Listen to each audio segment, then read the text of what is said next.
మన గుడారాల పండుగకి ఫ్రీగా వెజిటేబుల్స్ ఇస్తారు ఎవ్రీ ఇయర్. విజయవాడలో ఉంటారు వాళ్ళ బిజినెస్ వచ్చి కూరగాయల వ్యాపారం. వాళ్ళు ప్రతి సంవత్సరం మనకు గుడారాల పండుగకి సరిపడే వెజిటేబుల్స్ అన్ని కూరగాయలన్నీ కూడా ప్రతిరోజు వాళ్ళే పంపిస్తారు. ఈ సంవత్సరం గుడారాల పండుగ ముందు వాళ్ళ కూరగాయల ధర అంతా చూసుకుంటే, ఒక ఎగ్జాంపుల్ ఇలా చెప్తున్నాను నేను, టోటలు అంటే నేను మనం ఒక ఎగ్జాంపుల్కి చెప్తున్నాను.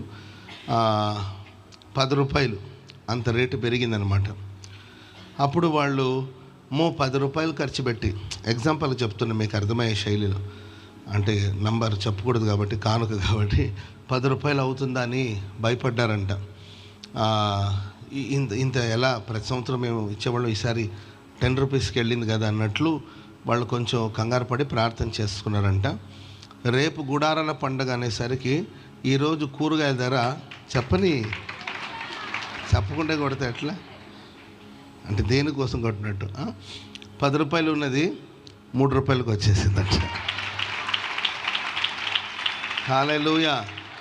రేపు గుడారాల పండుగ అంటే ఈరోజు వాళ్ళు ఆశ్చర్యంగా సాక్ష్యం చెప్పి వెళ్ళారన్న, 10 రూపీస్ ఏదైనా ఇస్తామేమో, కానీ అంత కాస్ట్ కాదని కొంచెం మనసులో అనిపించింది.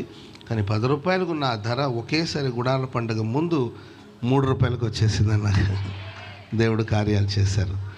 అలా దేవుడు మనకన్నిటిని అనుకూలపరిచి ఆశీర్వదించి నడిపిస్తూ వచ్చారు. అందరం బట్టి దేవునికి స్తోత్రాలు చెప్దాం. స్తోత్రం